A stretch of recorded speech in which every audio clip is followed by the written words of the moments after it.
Hi everyone, welcome back to जिज्ञासा IQ. उम्मीद है आप अच्छे होंगे, स्वस्थ होंगे, मस्त होंगे, पढ़ाई भी बहुत अच्छी चल रही होगी। आज की जो क्लास है वो है admission of a new partner से रिलेटेड और आज की इस क्लास में हम कंप्लीट थ्योरी करने वाले हैं। यह है हमारा चैप्टर नंबर 3। चैप्टर 2 ऑलरेडी हम कवर कर चुके हैं और आज की इस क्लास में हम सिर्फ और सिर्फ admission of a new partner से रिलेटेड थ्योरीज को कवर करने वाले हैं। सबसे पहले समझते हैं कि भाई admission of a new partner से मतलब क्या होता है, कि क्या है ना, admission of a new partner किसे कहा जाता है। समझिए, जब भी हम कोई बिजनेस चलाते हैं या हमारी कोई एक बिजनेस फर्म होती है, तो उस बिजनेस फर्म को ग्रो करने के लिए, उसे मॉडर्नाइज करने के लिए, एक्सपांड करने के लिए हमें कई बार एक्स्ट्रा कैपिटल की जरूरत पड़ जाती है, तो कभी न्यू टेक्नोलॉजी की जरूरत पड़ जाती है या कभी कभी हमें न्यू स्किल्स की रिक्वायरमेंट पड़ जाती है। तो इस एक्स्ट्रा कैपिटल की रिक्वायरमेंट और एक्स्ट्रा स्किल्स की रिक्वायरमेंट को पूरा करने के लिए हमें एक नए व्यक्ति को फर्म में एडमिट करना पड़ता है। तो जब भी हम एक नए व्यक्ति को पार्टनरशिप फर्म में पार्टनर के रूप में एडमिट करते हैं, तो इस कंसेप्ट को admission of a new partner के नाम से जाना जाता है। समझना, इंडियन पार्टनरशिप एक्ट 1932 के ना सेक्शन नंबर 31 के अनुसार एक पार्टनरशिप फर्म में एक नया पार्टनरशिप तभी एडमिट किया जा सकता है जब पार्टनरशिप फर्म में जितने भी पार्टनर्स हैं, सभी पार्टनर्स एक नए व्यक्ति को फर्म में पार्टनर के रूप में स्वीकार करते हैं। इट मींस कि अगर मान लीजिएगा आपकी पार्टनरशिप फर्म है और इस पार्टनरशिप फर्म में टोटल 40 पार्टनर्स हैं। अब आपको एक्स्ट्रा कैपिटल की रिक्वायरमेंट होती है, आप अपने बिजनेस की एक न्यू ब्रांच स्टार्ट करना चाहते हो। उस ब्रांच को स्टार्ट करने के लिए आपको कैपिटल की रिक्वायरमेंट है और इस कैपिटल की रिक्वायरमेंट के लिए आप एक नए व्यक्ति को फर्म में एडमिट करते हो, जो कि उस अपने साथ कैपिटल लेके आता है। अब इस 41वें बंदे को आप पार्टनरशिप फर्म में पार्टनर तभी बना सकते हो जब जितने भी 40 पार्टनर्स हैं, सभी की उस नए व्यक्ति को पार्टनरशिप बनाने पर राजी मर्जी हो, उसकी कंसेंट हो, सहमति हो। अगर मान लीजिएगा यहां पर 40 में से 39 जो पार्टनर्स है वो एग्री होते हैं किसी नए व्यक्ति को फर्म में एडमिट करने के लिए, लेकिन अगर एक पार्टनर भी इस बात से डिसएग्री हो जाता है कि भाई हम किसी और व्यक्ति को पार्टनरशिप में एडमिट नहीं करेंगे, तो ऐसे सिचुएशन में किसी भी व्यक्ति को नए पार्टनर के रूप में एडमिट नहीं किया जा सकता। पार्टनरशिप फर्म में जब भी हमें किसी नए पार्टनर को फर्म में एडमिट करना हो, तो यह दो ही सिचुएशन बनती है। एक, अगर हमारे पास पार्टनरशिप जो डीड है, उस पार्टनरशिप डीड में है ना लिखा हो कि पार्टनर एक न्यू पार्टनर्स को कैसे ऐड किया जा सकता है, या फिर बाकी के जितने भी पार्टनर्स हैं उनकी सहमति हो, तो ही पार्टनरशिप फर्म में एक नए पार्टनर को एडमिट किया जा सकता है। बात करते हैं admission of a new partner. What do you mean by admission of a new partner की? Admission of a new partner means including a new person as a partner in an existing firm. तो हमारी already जो firm है, उस firm में एक नए व्यक्ति को पार्टनर के रूप में एडमिट करना admission of a new partner के नाम से जाना जाता है। This is done with the agreement and approval of the present partners.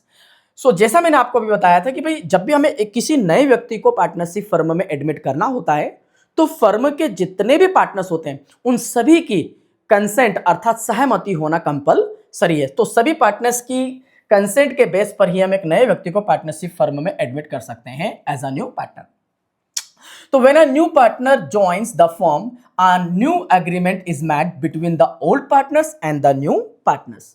तो जब भी नया पार्टनर फर्म में एडमिट होगा, तो जो पुरानी एग्रीमेंट थी पुराने पार्टनर्स के बीच, उसको कैंसिल करके पुराने पार्टनर और नए पार्टनर के बीच एक अलग ही एग्रीमेंट रेडी किया जाएगा, राइट? और ये एक नई पार्टनरशिप कहलाएगी। The term and condition of partnership are decided again. अब जब भी हम नए पार्टनर को फर्म में एडमिट करते हैं, तो हमारी जो फर्म होती है रिकॉन्स्टिट्यूट हो जाती है, यानी कि पुरानी पार्टनरशिप के टर्म्स एंड कंडीशंस है ना कैंसिल करके एक नया एग्रीमेंट रेडी किया जाता है। यहां पर एक है ना एक्ट का भी जिक्र किया गया है। तो according to the Indian Partnership Act 1932, भारतीय साझेदारी अधिनियम 1932 के अनुसार a new partner can join the firm only when all the current partners agree to it. तो जैसा मैंने आपको बताया कि भाई पार्टनरशिप एक्ट 1932 में एक सेक्शन है, सेक्शन 31। याद रखना कौन सा सेक्शन है? सेक्शन 31। तो इस सेक्शन 31 में इस बात का जिक्र किया गया है कि भाई एक नए व्यक्ति को पार्टनरशिप फर्म में एक पार्टनर के रूप में तभी एडमिट किया जा सकता है जब बाकी के सारे जितने भी पार्टनर्स हैं वो उस व्यक्ति को पार्टनरशिप में एडमिट करने के लिए एग्री होते हैं, राइट। अब बात आती है कि भाई मान लीजिएगा हम 3 पार्टनर थे, 4 पार्टनर थे, फॉर एग्जांपल हम 2 पार्टनर्स हैं, है ना। यहाँ पे मैं कंडीशन लेता हूँ भाई 2 पार्टनर एक फर्म में ए एंड बी। अब यहाँ होता है क्या कि भाई जो भी प्रॉफिट होता है, मान लीजिए एग्जाम्पल के रूप में 100 रुपए का प्रॉफिट होता है, ए और बी दोनों इक्वल पार्टनर्स हैं, जो भी प्रॉफिट होगा वो ए और बी में इक्वल बटेगा। इट मीन्स कि इस 100 रुपए का आधा यानी कि 50% ए को मिलेगा, यानी कि 50 रुपए किसको मिलेगा, ए को, और बाकी का 50 रुपए किसको मिलेगा, बी को। अब अगर ये किसी नए व्यक्ति को फर्म में एडमिट करते हैं तो इन ए और बी को किसी नए पार्टनर के साथ में अपने प्रॉफिट को साझा करना पड़ेगा, शेयर करना पड़ेगा। यानी कि अगर यहां पर सी एडमिट होता है तो अब ये जो 100 रुपए का प्रॉफिट है ये ए, बी और सी तीनों में डिस्ट्रीब्यूट होगा। तो ए और बी को अब प्रॉफिट क्या होगा, कम मिलेगा पहले के कंपैरिजन में। तो सवाल ये आता है कि जब ऑलरेडी हमें प्रॉफिट अच्छा मिल रहा है तो हम तीसरे व्यक्ति को पार्टनरशिप फर्म में एडमिट क्यों करें और हमारा प्रॉफिट उसके साथ शेयर क्यों करें। सो ऐसी कौन कौन सी कंडीशंस है, ऐसी कौन कौन सी बातें हैं, कौन कौन सी हमारी मजबूरी है कि हमें एक फर्म में एक नए व्यक्ति को एडमिट करना पड़ रहा है, राइट। तो यहां पर आपका बनता है question number 2। Question number 2 is explain the need, या फिर यहां पर एक क्वेश्चन और बन सकता है, इसे बना सकते हो आप इसको कंडीशंस, है ना। अच्छा आगे लिखा हुआ है explain the need of a new partner और कंडीशंस ऑफ एडमिशन, है ना, ऑफ अ न्यू पार्टनर। यानी कि एक नए पार्टनर को फर्म में एडमिट करने की क्या जरूरत है और एक नए पार्टनर को हम फर्म में एडमिट करते हैं तो उसको एडमिट करने की कौन कौन सी कंडीशंस होती है। सबसे पहली जो कंडीशंस यहां पे लिखी है वो है नीड ऑफ एडिशनल कैपिटल। जैसा कि इस चैप्टर के स्टार्टिंग में मैंने आपसे कहा था कि जब भी एक बिजनेस को ग्रो करना हो, एक्सपांड करना हो, मॉडर्नाइज करना हो, तो बिजनेस में बहुत बड़ी मात्रा में कैपिटल की रिक्वायरमेंट होती है। अगर इस एक्स्ट्रा कैपिटल की रिक्वायरमेंट को जो करंट पार्टनर से वो पूरा नहीं कर पा रहे हैं, फुलफिल नहीं कर पा रहे हैं, तो वो एक नए व्यक्ति को ढूंढते हैं जो क्या करे, अपने साथ कुछ अमाउंट लेके आए, कुछ नया कैपिटल लेके आए ताकि बिजनेस की कैपिटल रिक्वायरमेंट को पूरा किया जा सके। सो सबसे बड़ा जो कारण होता है एक नए पार्टनर को फर्म में एडमिट करने का वो होता है बिजनेस में कैपिटल की रिक्वायरमेंट को पूरा करना, राइट। सिंपल। सो क्या लिखा है कि when the business requires more fund for expansion और बेटर परफॉर्मेंस या working, right, a new partner may be admitted to bring additional capital. तो बिजनेस को एक्सपांड करने या उसके बेहतर परफॉर्मेंस के लिए एक्स्ट्रा कैपिटल की रिक्वायरमेंट को पूरा करने के लिए एक नए व्यक्ति को पार्टनरशिप फर्म में एडमिट किया जा सकता है, राइट। तो पॉइंट नंबर 1 या कंडीशन नंबर 1 क्या है, need of additional capital. Extra capital की रिक्वायरमेंट को पूरा करने के लिए फर्म में एक नए व्यक्ति को एज अ पार्टनर एडमिट किया जाता है। सेकंड कंडीशन की बात करते हैं। सेकंड कंडीशन है requirement of special skills. Now what does it mean, see कई बार क्या होता है, जैसे कि एग्जांपल के तौर पे मैं हूं, मेरा एक पार्टनर है, हम 2 लोग मिलकर एक बिजनेस चला रहे हैं। हमारा जो बिजनेस है ट्रेडिशनल वे में चल रहा है, हमारी एक फिजिकल शॉप है, हम वहां पर माल लाते हैं और माल बेचते हैं। बट अब जमाना बदल गया है, टेक्नोलॉजी का जमाना आ चुका है, ई कॉमर्स का जमाना आ चुका है, लेकिन हमें ई कॉमर्स नहीं आता है। इट मीन्स कि हमें बिजनेस तो करना आता है लेकिन उस बिजनेस को ऑनलाइन करना नहीं आता है। तो हम क्या करेंगे, अब हम एक ऐसे व्यक्ति की तलाश करेंगे जिसमें ई कॉमर्स से रिलेटेड स्किल्स हो, जो ई कॉमर्स बेहतर तरीके से जानता हो। तो हम क्या करेंगे, उससे पार्टनर बना लेंगे। तो हमारी जो स्किल्स थी, क्लियर है, जिस कि हमें टेक्नोलॉजी की जो जरूरत थी या जो टैलेंट की हमें जरूरत थी, वो टैलेंट हमें एक नए व्यक्ति के रूप में बिजनेस में मिल जाता है। तो इसीलिए हम एक नए व्यक्ति को पार्टनरशिप फर्म में एडमिट करते हैं, राइट। तो दूसरा पॉइंट आप अच्छे से समझिएगा, क्या पॉइंट है, रिक्वायरमेंट ऑफ स्पेशल स्किल्स। तो sometimes a firm needs a person with special knowledge, experience और technical skills to improve its performance. तो कई बार ऐसा होता है कि बिजनेस में एक ऐसे व्यक्ति की जरूरत पड़ती है जिसमें स्पेशल नॉलेज हो, स्पेशल स्किल्स हो, जो कि बिजनेस के लिए ना बेनिफिशियल हो, तो ऐसे व्यक्ति को पार्टनरशिप फर्म में एडमिट किया जाता है ताकि बिजनेस अच्छे से ग्रो कर सके, बिजनेस बेहतर तरीके से आगे बढ़ सके। नेक्स्ट बात करें तो और हमें बिजनेस की जरूरत क्यों पड़ती, पार्टनर की जरूरत क्यों पड़ती है? एक्सपांजन ऑफ बिजनेस। एक्सपांजन ऑफ बिजनेस का मतलब बिजनेस को फैलाना। फॉर एग्जाम्पल आपका बिजनेस किसी एक पर्टिकुलर स्टेट में है। नाउ यू वांट कि अब हम हमारे बिजनेस को और डिफरेंट डिफरेंट जो स्टेट्स हैं उसमें भी एक्सपांड करना चाहते हैं, फैलाना चाहते हैं, ताकि हमारा बिजनेस लार्ज स्केल पर, है ना, प्रॉफिट कमा सकें। अब जब एरिया बढ़ता है तो इस जो करंट पार्टनर्स है, हो सकता है कि वो एक्सपांड जो बिजनेस होगा, बिजनेस जो एक्सपांड होगा उसको संभालने में सक्षम ना हो। तो ऐसी स्थिति में हम क्या करते हैं, एक ऐसे व्यक्ति को अपॉइंट करते हैं या एक ऐसे व्यक्ति को ढूंढते हैं और उसे एक पार्टनर के रूप में एडमिट करते हैं जो हमारे बिजनेस के एक्सपांजन में हमारी मदद कर सके।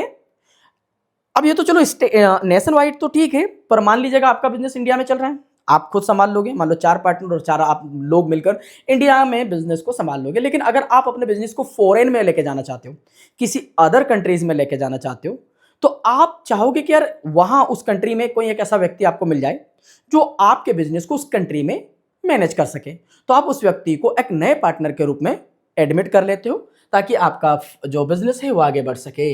राइट, सो अगला क्वेश्चन है sharing of risk. Sharing of risk means क्या है? सिंपल, हालांकि ये जो ज्यादा इंपॉर्टेंट पॉइंट नहीं है, but still sharing of risk का मतलब है जैसे कि अगर हम 4 पार्टनर्स हैं तो जो भी लॉस होगा 4 में बटेगा। अगर हमारे पास 6 पार्टनर होंगे तो लॉस 6 लोगों में बटेगा।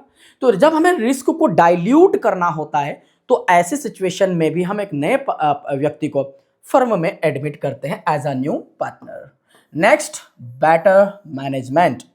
बेटर मैनेजमेंट समझना, कई बार ऐसी सिचुएशन क्रिएट हो जाती है कि जो प्रेजेंट या करंट पार्टनर्स होते हैं वो बिजनेस को बेहतर तरीके से मैनेज करने में सक्षम नहीं हो पाते, कहीं ना कहीं उनकी स्किल्स कम पड़ जाती है या उनमें मैनेजरियल स्किल्स नहीं होती है। तो वो एक ऐसे व्यक्ति को फाइंड आउट करते हैं जो उनके बिजनेस को बेहतर तरीके से मैनेज कर सके। तो बेहतर मैनेज कर सके इसलिए आप एक नए व्यक्ति को फर्म में एडमिट करते हो। ये कारण हो सकता है किसी नए व्यक्ति को फर्म में एडमिट करने के लिए। तो अ new partner can help in improving management and decision making of the firm. तो एक नया व्यक्ति हमारे बिजनेस में डिसीजन मेकिंग और हमारे बिजनेस को इंप्रूव करने में मददगार हो सकता है, और इसीलिए हम एक नए व्यक्ति को पार्टनरशिप फर्म में एडमिट करते हैं। तो एक बार थोड़ा सा वापस से आना और देखना, 5 कारण मैंने आपको बताए हैं कि एक नए व्यक्ति को पार्टनरशिप फर्म में एडमिट क्यों किया जाता है। सिर्फ हेडिंग पढ़ाएंगे। सबसे पहला है need of additional capital, second is requirement of special skill, and third is expansion of business, risk sharing, है ना, sharing of risk, and the last one is better management. I hope समझ में आया होगा आपको। बढ़ते हैं नेक्स्ट क्वेश्चन की तरफ। नेक्स्ट क्वेश्चन है what is the legal status of a new partner. देखिए, जब कोई व्यक्ति किसी फर्म में एडमिट होता है तो उस व्यक्ति का, उस नए पार्टनर का फर्म में कौन कौन से अधिकार होते हैं, उसकी क्या लीगल पोजीशन होती है, ये आप ये समझ लीजिएगा कि भाई आप एक किसी फर्म में एडमिट हो रहे हो, है ना, आप किसी फर्म में एक पार्टनर बन रहे हो। तो जब आप उस फर्म में पार्टनर बनोगे तो उस पार्टनर में आपकी क्या लीगल पोजीशन होगी, राइट। तो समझना, जैसे ही आप उस फर्म में एडमिट होते हो तो आप उस बिजनेस के ऑनर बन जाते हो, और उस फर्म या उस बिजनेस की जो भी असेट्स होती है उसके आप स्वामी हो जाते हो, और उसमें जो भी प्रॉफिट होता है उस शेयर करने का अधिकार आपके पास आ जाता है। लेकिन यहाँ एक बात समझने की है कि अगर आज आप किसी बिजनेस में एडमिट होते हो एज अ न्यू पार्टनर, और आज से पहले जितने भी डिसीजंस या एक्शंस लिए गए थे ओल्ड पार्टनर्स के द्वारा, उनके लिए आप रिस्पॉन्सिबल नहीं होते हो। हाँ, रिस्पॉन्सिबल हो सकते हो अगर आप, है ना, पास्ट एक्शंस को रिस्पॉन्सिबिलिटी के रूप में लेने के लिए रिटर्न में एक कहीं ना कहीं डॉक्यूमेंट साइन करते हो तो, राइट। अदरवाइज आप पास्ट जो डेट्स हैं या पास्ट जो लाइबिलिटीज हैं उसके लिए रिस्पॉन्सिबल नहीं होते हो। तो बढ़ते हैं नेक्स्ट क्वेश्चन की तरफ। अब नेक्स्ट क्वेश्चन आता है what are the rights of a new partner. एक नए पार्टनर का फर्म में क्या अधिकार होता है। भाई, अगर आप किसी फर्म में एडमिट होते हो एक किसी फर्म में, किसी बिजनेस में आप एक पार्टनर के रूप में ज्वाइन करते हो बिजनेस को, तो उस बिजनेस में आपके क्या अधिकार होंगे ये आपको पता होना चाहिए। तो जनरली दो अधिकार आपको ज्यादातर देखने को मिलते हैं। सबसे पहला, जब जैसे आप किसी फर्म में एडमिट होते हो, तो जैसे जिस दिन आप एडमिट होते हो उसी दिन से आपका बिजनेस की पूरी प्रॉपर्टीज पर अधिकार आ जाता है, जिस भी रेशियो में आप पार्टनर होते हैं उस रेशियो में। लेकिन असेट पर आप अधिकार सिर्फ तभी अ, ले सकते हो जब आप बिजनेस में कैपिटल इन्वेस्ट करते हो। अगर आप किसी फर्म में एक पार्टनर के रूप में ज्वाइन हुए हो, आपने बिजनेस में कैपिटल नहीं लगाई है, तो ऐसी सिचुएशन में बिजनेस की किसी भी प्रॉपर्टी पर, किसी भी असेट पर आपका कोई अधिकार नहीं होगा। बट आप कैपिटल इन्वेस्ट करो या ना करो, बिजनेस में होने वाले प्रॉफिट पर आपका अधिकार होता है। राइट? सो स्टार्ट करते हैं। सबसे पहले कौन कौन से अधिकार होंगे भैया एक नए पार्टनर के? सबसे पहला होगा राइट टू शेयर प्रॉफिट। जब भी कोई नया पार्टनर फर्म में एडमिट होता है, तो उस जिस डेट से वो एडमिट हुआ उसके बाद बिजनेस में जो भी प्रॉफिट होगा, उस प्रॉफिट में नए पार्टनर की भी हिस्सेदारी होगी। तो the new partner has the right to receive a share in the profit of the firm as agreed in the new profit sharing ratio। तो जो भी आपका प्रॉफिट शेयरिंग रेशियो है उस अनुसार आप बिजनेस के प्रॉफिट में हिस्सेदार बन जाते हो। ये आपका अधिकार है भैया। अगला, right on the assets of the business. Business की जितनी भी असेट्स होगी, बिल्डिंग, लैंड, फर्नीचर, मशीनरी, जो भी होगी, इन सभी एसेट्स पर आपका अधिकार हो जाता है जिस भी रेशियो में आप पार्टनर बनते हो। फॉर एग्जाम्पल, आप किसी फर्म में एडमिट होते हो 1/4। ये जो 1/4 है ना, 1/4, इसका मतलब होता है 25%। अगर आप किसी फर्म में 25% के पार्टनर बनते हो, तो उस फर्म में जितनी भी असेट हैं उन सभी असेट पर 25% आपका अधिकार हो जाता है। यानी कि आप उन असेट्स में से 25% असेट्स के स्वामी हो जाते हो, मालिक हो जाते हो। लेकिन असेट पर आपको अधिकार तभी मिलेगा जब आप उसमें कैपिटल इन्वेस्ट करोगे, अदरवाइज आपको कोई राइट नहीं दिया जाएगा। बढ़ते हैं अगले राइट्स की तरफ, अधिकार की तरफ। तो अगला है right to inspect books of account. Right, यानी कि भैया अगर आप एक नए पार्टनर हो, अब उस बिजनेस के मालिक बन चुके हो, अब आपके पास पूरा अधिकार है कि आप बिजनेस की जितने भी बुक्स हैं, लेजर्स हैं, जर्नल हैं, राइट, जितने भी फाइनेंशियल स्टेटमेंट्स हैं, उन्हें आप इंस्पेक्ट कर सकते हो। इट मीन्स कि आप उन्हें देख सकते हो कि भैया कितना पैसा आ रहा है, कितना पैसा जा रहा है, कहीं किसी प्रकार की कोई गड़बड़ी तो नहीं है। राइट? इसके अलावा आपके पास बिजनेस में है ना, क्या होता है, राइट टू इंटरेस्ट और रेम्यूनरेशन। अगर आप एक फर्म में एडमिट होते हो, एक नया पार्टनर बनते हो और आप फर्म में काम करते हो और आपने पार्टनरशिप एग्रीमेंट में ये लिखा है कि आप फर्म में काम करने जाओगे, डेली ऑफिस जाओगे, ऑफिस का काम देखोगे, लेकिन इस काम को करने के लिए आपको 10,000, 20,000 जो भी आपने तय किया वो आपको सैलरी दी जाएगी या कमीशन, वट एवर। ठीक है? रेम्यूनरेशन का मतलब होता है, ठीक है, फाइनेंशियल बेनिफिट्स। सैलरी हो सकती है, कमीशन हो सकता है, जो भी है। क्लियर? तो आपने अगर तय करा है कि भाई मैं अगर बिजनेस में ज्वाइन होता हूं, एक नया पार्टनर बनता हूं, मैं ऑफिस आऊंगा, काम करूंगा, ऑफिस संभालूंगा, लेकिन इसके लिए मैं 10,000, 20,000 रुपये सैलरी लूंगा, तो आपको, क्लियर है, सैलरी दी जाएगी। बट सैलरी आपको तभी दी जाएगी तब जब आप इस बात को पार्टनरशिप डीड में मेंशन करते हो, अदरवाइज आपको किसी प्रकार का रेम्यूनरेशन नहीं दिया जाएगा। बढ़ते हैं नेक्स्ट राइट की तरफ। अगला है right to participate in management. तो बिजनेस में जितने भी डिसीजंस हैं, मैनेजमेंट है, उसमें आप पार्टिसिपेट कर सकते हो, बिजनेस एक्टिविटीज में आप इन्वॉल्व हो सकते हो। राइट?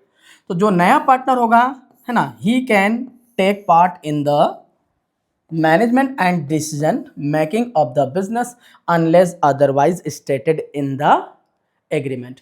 राइट? अगर आपने एग्रीमेंट में तय करा कि नहीं भैया हम आपको नया पार्टनर बना, मान लो आप किसी नए व्यक्ति को पार्टनरशिप फर्म में एडमिट करते हो और आपने एग्रीमेंट बनाते वक्त ये लिख दिया कि भैया जो नया पार्टनर है वो सिर्फ कैपिटल लाएगा और उसे प्रॉफिट दिया जाएगा, वो बिजनेस में क्या चल रहा है क्या नहीं चल रहा है इसको नहीं देखेगा। राइट? यानी कि वो मैनेजमेंट में, डिसीजन मेकिंग में पार्टिसिपेट नहीं करेगा, वो किसी प्रकार से हस्तक्षेप नहीं करेगा, तो ही वो बिजनेस से दूर रहेगा। अदरवाइज उसके पास अधिकार है, वो बिजनेस में मैनेजमेंट में पार्टिसिपेट कर सकता है। सो एक बार फिर से थोड़ा सा देख लेते हैं कि एक नए पार्टनर के फर्म में कौन कौन से अधिकार होते हैं। Number 1, share to share profits. दूसरा, right on the assets of the business. Third, right to inspect books of accounts. Fourth, right to interest और remuneration. Fifth, right to participate in management. Right, बढ़ते हैं अगले questions की तरफ। इसे question कह दो या कंसेप्ट, बात एक ही है। सो राइट डाउन द सिग्निफिकेंस और importance of revaluation of assets and liabilities of a firm at the admission of a new partner. तो यहाँ पर मैंने जो टॉपिक्स है ना, टॉपिक्स को क्वेश्चंस का रूप दिया है ताकि आप जब एग्जाम में अपियर हो तो आपको ऐसा नहीं लगे कि यार मैंने ये क्वेश्चन पढ़ा ही नहीं है। राइट, आपको यानी कि कुल मिलाकर अगर देखा जाए ना तो मैं आपको नोट्स के रूप में पढ़ा रहा हूं। यहां पर क्वेश्चन दे दिया और यहां पर कंप्लीट आंसर दे दिया। कौन सा क्वेश्चन 2 मार्क्स में आएगा, कौन सा 3 मार्क्स में आएगा और कितना, कौन सा क्वेश्चन 4 मार्क्स में आएगा। जो क्वेश्चन जितना मार्क्स कैरी करेगा मैंने उसी हिसाब से उसका आंसर लिखा है। राइट, अगर कोई क्वेश्चन 4 नंबर में आ सकता है या आता है तो 4 नंबर में आपको कितना लिखना है। राइट, उतना मैंने कंटेंट आपको पीपीटीज पर दिया है और ये सारी चीजें मैं आपको पीडीएफ में भी भेजूंगा।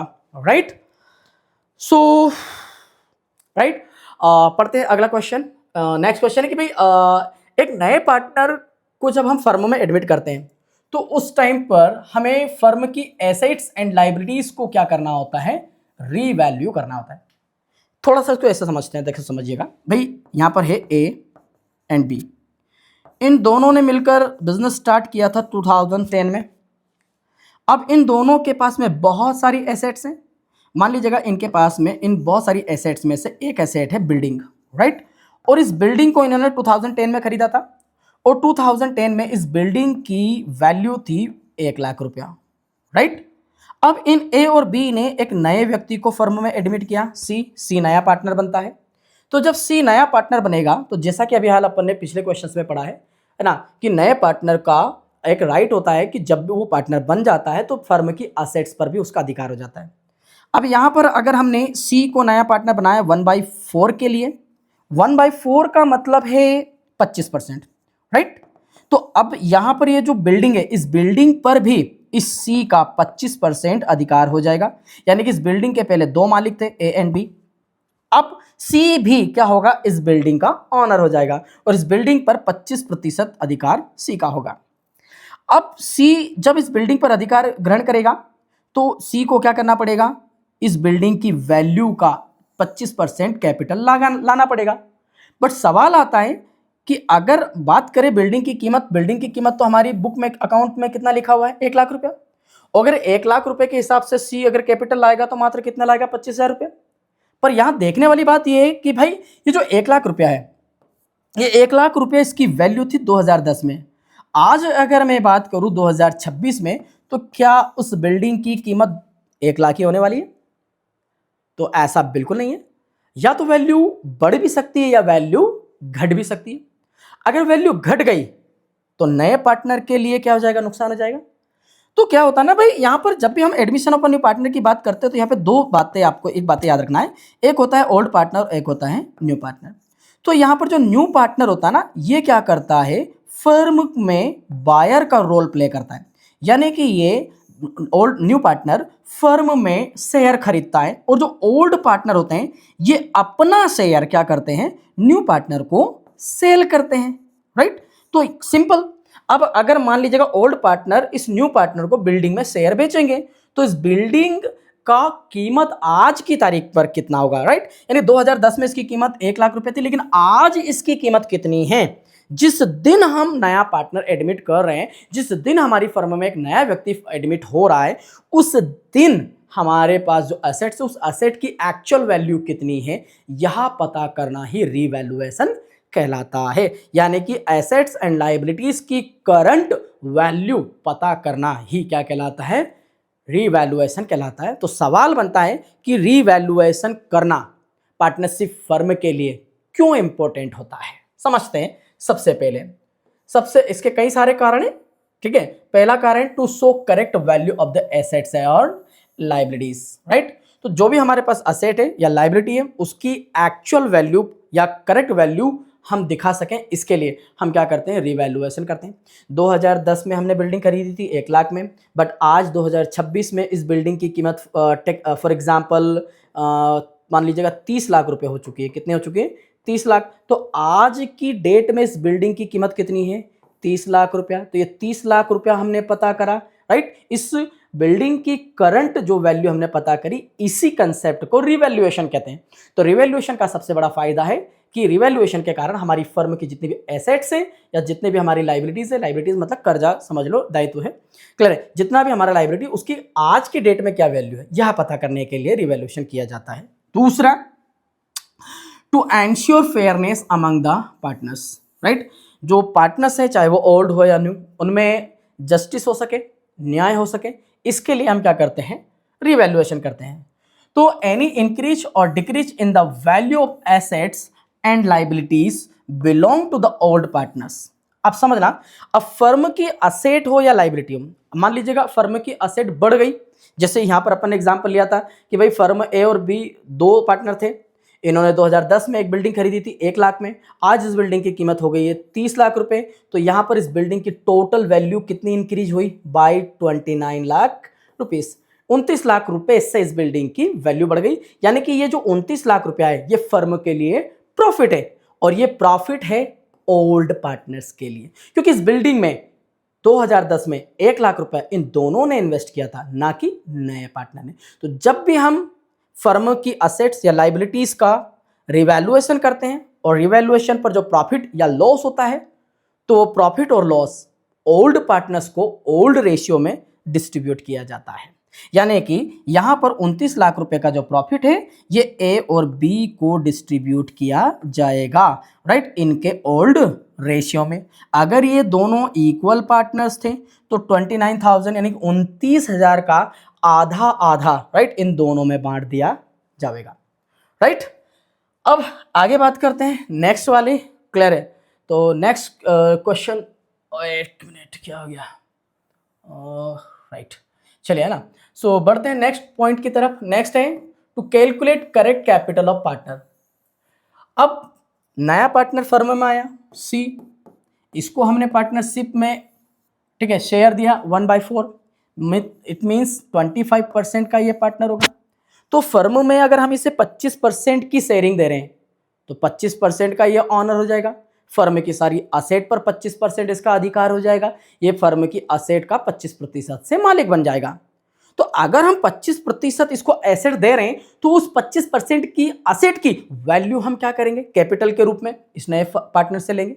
यानी कि हम इस नए व्यक्ति से क्या करेंगे, सी से, जो नया पार्टनर है, इसको बोलेंगे कि भाई अगर तुझे पार्टनर बनना है तो जो हमारी टोटल कैपिटल है, राइट, आज की कंडीशन में जो भी टोटल हमारी कैपिटल, उस टोटल कैपिटल का तुझे 1/4 क्या करना पड़ेगा, 25% कैपिटल लेकर आना पड़ेगा, राइट।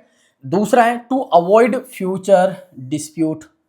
अगर जैसे मैं एग्जांपल की बात करूं, भाई अपन ने अभी हाल ही बात करी थी, ए और बी दोनों पार्टनर्स थे, बराबर के पार्टनर्स हैं, इक्वल पार्टनर्स हैं। 2010 में इन्होंने इन्वेस्टमेंट किया था 1 लाख रुपए का, राइट, और 1 लाख रुपए से इन्होंने क्या खरीदी थी, उस टाइम पे एक बिल्डिंग खरीदी थी, राइट। अब ये क्या कर रहे, सी को नया पार्टनर बना रहे 1/4 शेयर के लिए, और कब बना रहे हैं, 2026 में।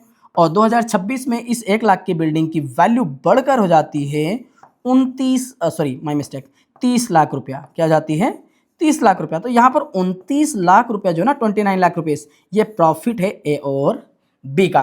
अब हम क्या करेंगे, ये जो 29 लाख का प्रॉफिट है, ये जब सी फर्म में एडमिट होगा ना, उसी दिन क्या करेंगे, इन दोनों में बांट देंगे।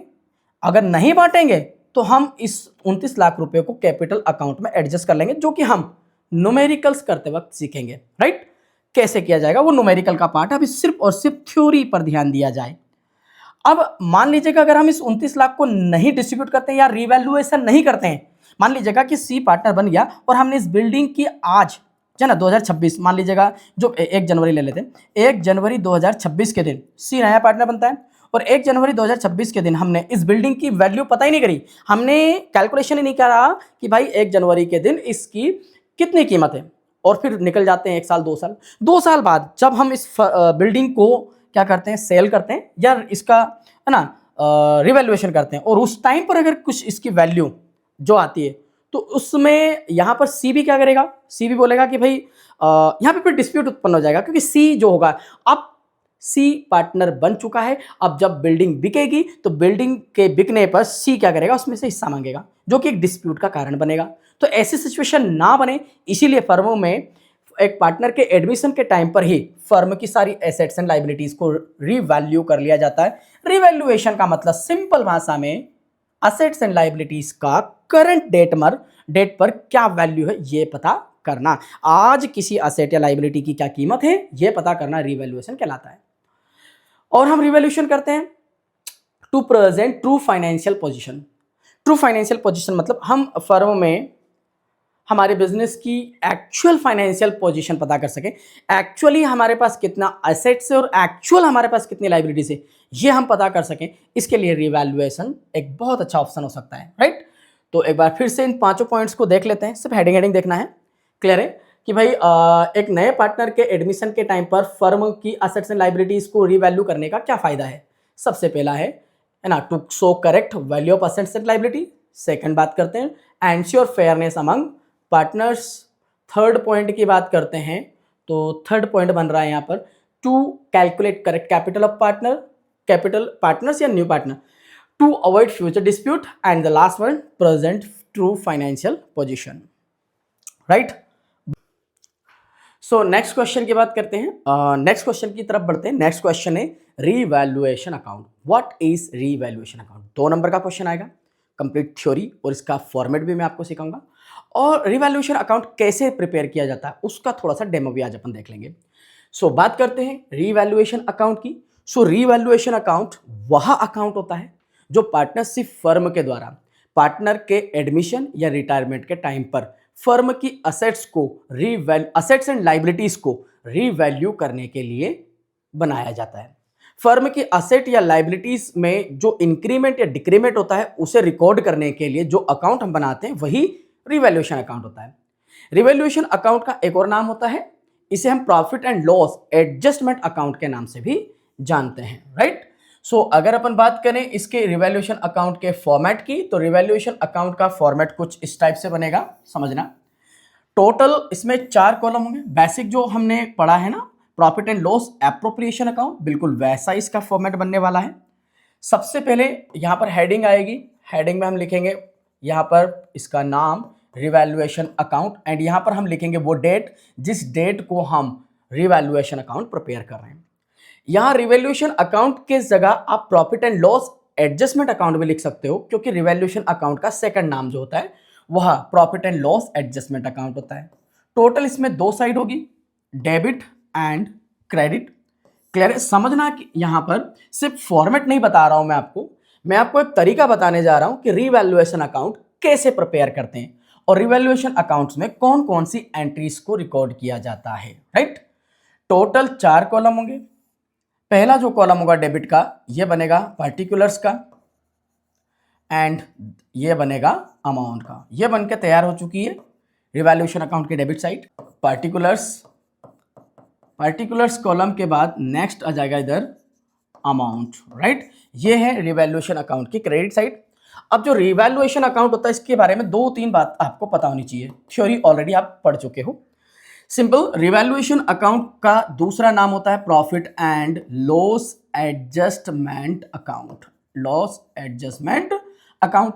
दूसरी बात अगर हम बात करें तो यहाँ पार्टनर के एडमिशन या किसी एग्जिस्टिंग पार्टनर के रिटायरमेंट के टाइम पर प्रिपेयर किया जाता है। रिवैल्यूएशन अकाउंट जो होता है यह नॉमिनल नेचर का अकाउंट होता है, यानी कि एक नॉमिनल अकाउंट होता है। और इस अकाउंट के बारे में अगर अपन बात करें लास्ट, तो इसमें हम फर्म की जितनी भी एसेट्स हैं और लाइबिलिटीज हैं उन एसेट्स एंड लाइबिलिटीज का रिवैल्यूएशन करने के लिए हम इसे बनाते हैं। अब रिवैल्यूएशन अकाउंट में 4 चीजों को हम रिकॉर्ड करते हैं। सबसे पहले अगर बात करें रिवैल्यूएशन अकाउंट की डेबिट साइड, तो यहां पर हम असेट्स एंड लाइबिलिटीज को रिकॉर्ड करेंगे, वह असेट्स जिनकी वैल्यू घटती है। अगर बात करें रिवैल्यूएशन अकाउंट की, तो ये एक नॉमिनल नेचर का अकाउंट होता है, और नॉमिनल का है, इसका मतलब कि डेबिट साइड क्या होगा, लॉस, और क्रेडिट साइड क्या होगा, प्रॉफिट। यानी कि जब भी हम किसी फर्म की एसेट्स एंड लायबिलिटीज का रिवैल्यूएशन करते हैं और रिवैल्यूएशन पर अगर लॉस होता है तो डेबिट साइड, प्रॉफिट होता है तो क्रेडिट साइड। अब अगर फर्म की एसेट्स की वैल्यू घटती है तो ये फर्म के लिए लॉस है। जैसे मान लीजिएगा आपके पास एक फर्नीचर था जिसकी वैल्यू थी 10,000, रिवैल्यूएशन पर उसकी वैल्यू बनती है 8,000 रुपए, तो यहां पर इस फर्नीचर की वैल्यू 2,000 से क्या हो जाती है, कम हो जाती है। तो यहां पर जो फर्म की एसेट 10,000 थी वो 8,000 की हो गई, ये 2,000 का फर्म के लिए लॉस है, और इस लॉस को हम रिवैल्यूएशन अकाउंट की डेबिट साइड लिखेंगे। यानी कि असेट की वैल्यू अगर डिक्रीज होती है तो उस डिक्रीज्ड अमाउंट को यहां लिखेंगे। यानी कि यहां पर 10,000 का फर्नीचर था, 8,000 हो गई, और तो डिक्रीमेंट कितने का आया, यहां पर सिर्फ 2,000 का। तो ये जो 2,000 है, इस 2,000 को हम रिवैल्यूएशन अकाउंट के डेबिट साइड अमाउंट में लिखेंगे। वैसे ही लाइबिलिटी की बात करें तो लाइबिलिटी अगर प्लस होती है, यानी कि लाइबिलिटी अगर इंक्रीज होती है, लाइबिलिटी के इंक्रीज होने पर फर्मों के लिए लॉस है। यानी कि पहले आपके ऊपर लाइबिलिटीज थी 10,000 की जो बढ़कर 12,000 हो गई। इट मींस कि आपको पहले पेमेंट करनी थी 10,000 की, अब आपको पेमेंट करनी पड़ेगी 12,000 की, तो 2,000 एक्स्ट्रा आपकी जेब से जाएगा जो कि आपके लिए एक लॉस है, और उस लाइबिलिटीज को हम रिकॉर्ड करेंगे रिवैल्यूएशन अकाउंट के डेबिट साइड। ऐसे ही अगर मान लीजिएगा आपने कोई रिजर्व क्रिएट किया, राइट, तो उस रिजर्व को क्रिएट करने पर, राइट, तो किधर रिकॉर्ड करेंगे, रिवैल्यूएशन अकाउंट के डेबिट साइड। सिंपल इसी तरीके से असेट्स एंड लायबिलिटीज है ना, हम किधर रिकॉर्ड करेंगे, क्रेडिट साइड। अगर असेट्स की वैल्यू बढ़ती है तो ये फर्म के लिए एक प्रॉफिट है, राइट। जैसे एग्जांपल के तौर पर आपने एक बिल्डिंग खरीदी थी 2 लाख रुपए की, आज उसकी वैल्यू है 2.5 लाख, तो 2 लाख की असेट 2.5 लाख की हो गई, यानी कि 50,000 का आपको मुनाफा हो गया। इस 50,000 की वैल्यू को हम रिवैल्यूएशन अकाउंट के क्रेडिट साइड रिकॉर्ड करेंगे। वैसे ही अगर लाइबिलिटीज घटती है, यानी कि लाइबिलिटीज को का वैल्यू अगर रिड्यूस होता है तो उसको हम क्रेडिट साइड रिकॉर्ड करेंगे। असेट का बढ़ना, लाइबिलिटी का घटना फर्म के लिए प्रॉफिट माना जाता है, और असेट का घटना, लाइबिलिटीज का बढ़ना, एक बार फिर से समझना, असेट का बढ़ना, लाइबिलिटीज का घटना इज प्रॉफिट, एंड असेट का घटना एंड लाइबिलिटीज का बढ़ना इज अ लॉस। अब अगर हमने कोई रिजर्व पहले से ऑलरेडी बनाया हुआ था, हम अगर उस रिजर्व को रिड्यूस करते हैं, माइनस करते हैं, तो रिजर्व का रिडक्शन वैल्यू जो होगा वो रिडक्शन वैल्यू रिवैल्यूएशन अकाउंट के क्रेडिट साइड रिकॉर्ड करेंगे। एट द एंड क्या करना है, रिवैल्यूएशन अकाउंट बनाते टाइम अब हमें दोनों साइड का, डेबिट साइड का और क्रेडिट साइड का टोटल कर लेना है। अब डिसीजन कैसे लेंगे, प्रॉफिट है लॉस, तो समझना डेबिट साइड अगर है ना कम है और क्रेडिट ज्यादा है, यानी कि क्रेडिट साइड अगर ज्यादा है तो यह फर्म के लिए प्रॉफिट कंसीडर किया जाएगा, प्रॉफिट होगा। और वहीं पर अगर डेबिट ज्यादा है क्रेडिट से तो ये फर्म के लिए लॉस होगा, राइट। फर्म की असेट्स एंड लायबिलिटीज के रिवैल्यूएशन पर अगर फर्म को प्रॉफिट होता है या लॉस होता है तो इस लॉस या इस प्रॉफिट को ओल्ड पार्टनर के ओल्ड रेशियो में उनके कैपिटल अकाउंट में ट्रांसफर कर दिया जाएगा। यानी कि जो भी प्रॉफिट होगा, जो भी लॉस होगा, ओल्ड पार्टनर में बटेगा उनके ओल्ड रेशियो में, और ये पार्टनर के कैपिटल अकाउंट में ट्रांसफर कर दिया जाएगा, और इस तरह से रिवैल्यूएशन अकाउंट जो है इसे भी क्लोज कर दिया जाएगा, राइट। सो ये था रिवैल्यूएशन अकाउंट, और इस चैप्टर की थ्योरी का ये लास्ट क्वेश्चन था। आई होप आपको चैप्टर समझ में आया होगा। आज की क्लास में सिर्फ इतना ही, मिलते हैं अगली क्लास में। Till that, thank you so much.